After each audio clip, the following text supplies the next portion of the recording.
Hi everybody, Chris Kubiak from the Audubon Society of Western Pennsylvania. If you're like me, you obviously like birds, and you may feed birds at your house and have a bunch of bird feeders.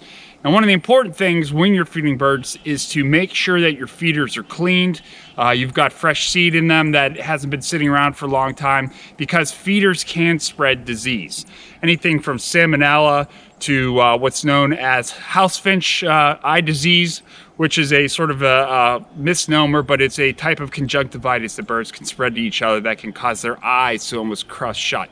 So to prevent that, there's a couple things you can do, and really you want to make your feeders as clean as possible. And we're going to show you a couple different techniques, a couple different feeders, as well as some natural ways to do that.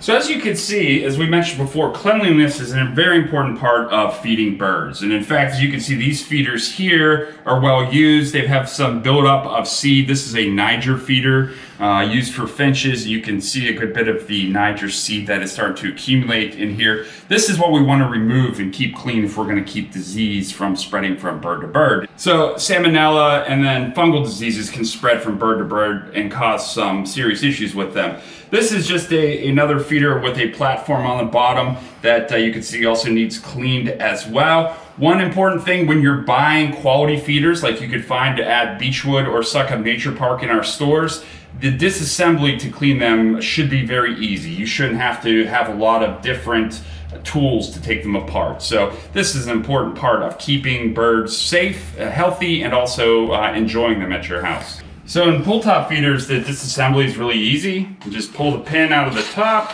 like so, and then you can take out the perches, in which you can soak these individual. I'm gonna put these in the sink here.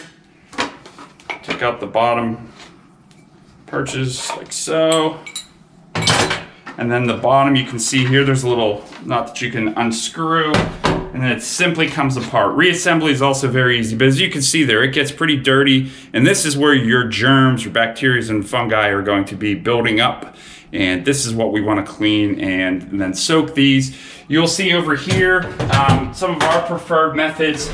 If you don't want to use bleach, bleach is 1 part bleach to 9 parts water, but we prefer using distilled white vinegar.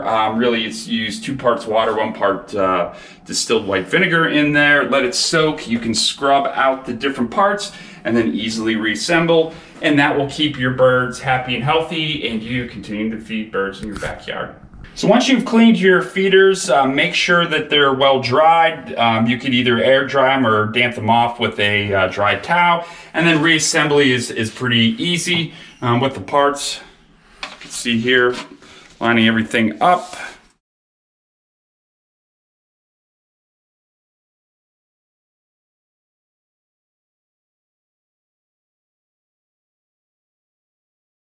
And there you go. Now you have a nice clean feeder that's going to keep the birds happy and keep you watching your birds.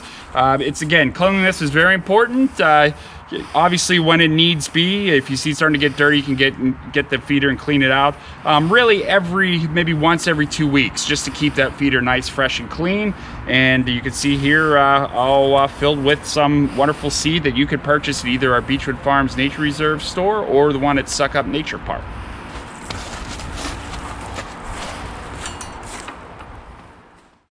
Now, a question we get a lot at Audubon is, I'm not seeing birds in my feeder. Does that mean that they've died from disease, or is there something wrong with my feeder? And honestly, if you're not seeing birds from time to time, especially if there was plenty of them, they disappeared, that does not necessarily mean that there is disease that's being spread and killing those birds. In fact, most likely what is happening is you're getting a predator nearby, either an outdoor cat, but more likely a hawk, and particularly the accipiter species, the Cooper's hawks. And if you're in a more wooded setting like you see here, you're going to get sharp-shinned hawks. Those birds will discover your feeders and actually go after and prey upon those birds at your feeders as well. So don't assume because you don't see them for a period of time that there's disease, and most certainly it's probably a predator of some type.